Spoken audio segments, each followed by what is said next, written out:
السلام علیکم عزیز طلبہ، آج ہم جماعت ہشتم کا ایک تاریخ کا باب بادامی کے چالوکیا اور کانچی کے پلوا کے بارے میں معلومات حاصل کریں گے۔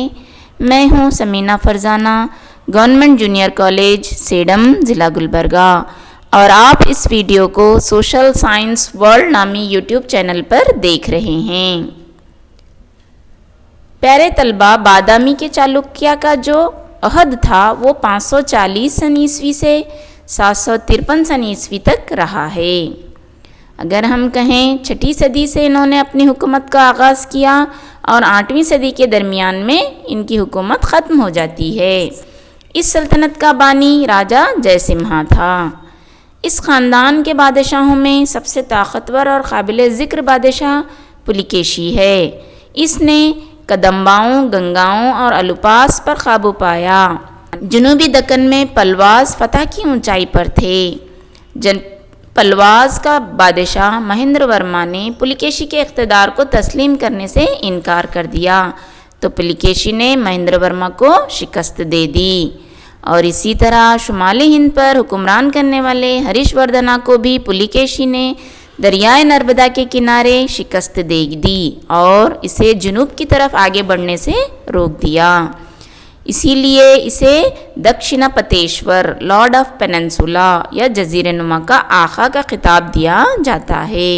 پُلکیشی نے اپنے بھائی کبجا وشنو وردھن کو وینگی کا منظم بنایا۔ اس کی نسل کے حکمرانوں نے 500 سال تک وینگی کے چالوکیا کے نام سے حکومت کی ہے۔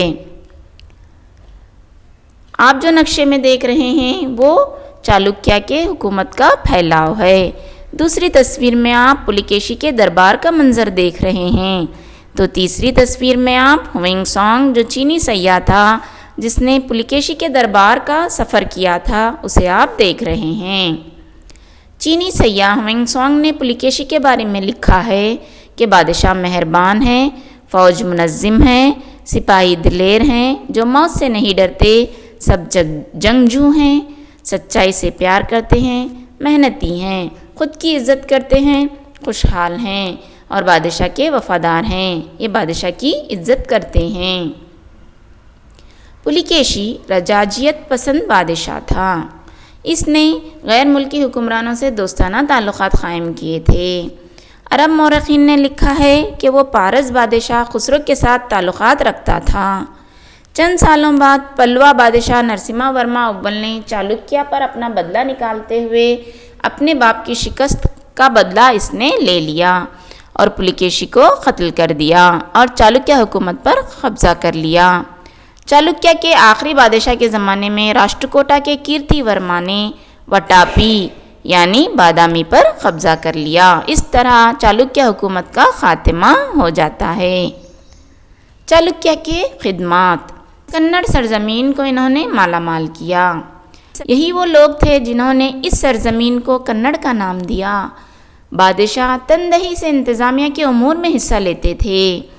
سلطنت کو صوبوں ویشیا میں تقسیم کیا گیا تھا جس کی دیکھ بھال ویشیا پتی کرتے تھے۔ خریا سب سے چھوٹی اکائی ہوتی تھی جس کی ریکھ دیکھ خریے کے رہنما کرتے تھے۔ چالوکیا وشنواس، شیواس اور جین مذہب کے سرپرست تھے۔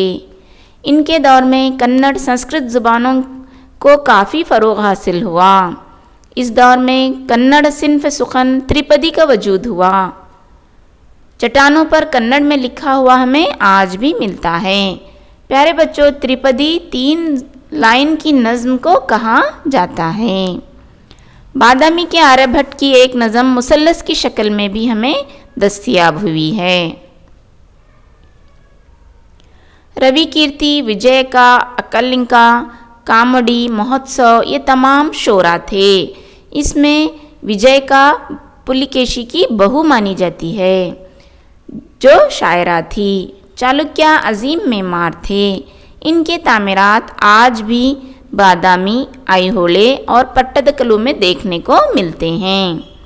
لوکیشور، ویر پاکشا، تری لوکیشور، ملکارجن مندر اسی دور سے تعلق رکھتے ہیں۔ مندروں میں مصورانہ روغن سازی بھی پائی جاتی ہے۔ وشنو کے وہارا، ہری ہر، شیوا کے اردھناریشور اس دور کے مصورانہ شاہکار ہیں۔ اجنتا کے غاروں میں بھی اس دور کی روغن سازی موجود ہے جو دنیا بھر میں مشہور ہے۔ پیارے طلبہ، اب ہم کانچی کے پلوا کے بارے میں معلومات حاصل کریں گے۔ تمل ناڈو کے پہلے بادشاہ تھے۔ 34 صدی سے 9ویں صدی قبل مسیح صدی عیسوی تک انہوں نے حکومت کی۔ ستواہنا کے دور کے بعد یہ خود مختار ہوئے۔ شوکا کندا ورما اس خاندان کا بانی تھا۔ پلوا اور کدمبا کے درمیان ہمیشہ سے سخت دشمنی رہی ہے۔ چالوکیہ کے حکمران پُلکیشی نے پلوا کے مہندر ورما کو شکست دی تھی، مگر چند ہی سالوں بعد اس کا بیٹا نرسمہا ورما نے چالوکیہ سے بدلہ لیا اور پُلکیشی کو ہرا کر وٹاپی پر قبضہ کر لیا۔ اس لیے اس کو وٹاپی کنڈا کا خطاب دیا جاتا ہے۔ کانچی کے قریب سمندر کے ساحل پر نرسمہا ورما نے ایک شہر تعمیر کیا۔ اس شہر کا نام مہابلی پورم ہے۔ ونگ سانگ جو چینی سیاح تھا، اس نے مہابلی پورم کا بھی دورہ کیا تھا۔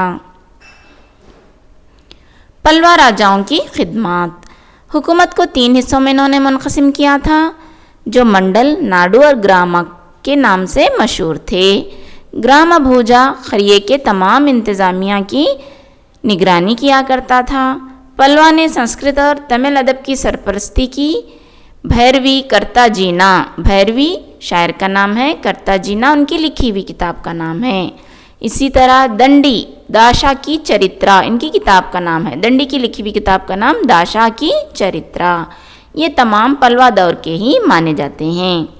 پلوا بادشاہ مہندر ورما بھی نے ایک ڈرامہ جو سماجی ڈرامہ ہے لکھا ہے۔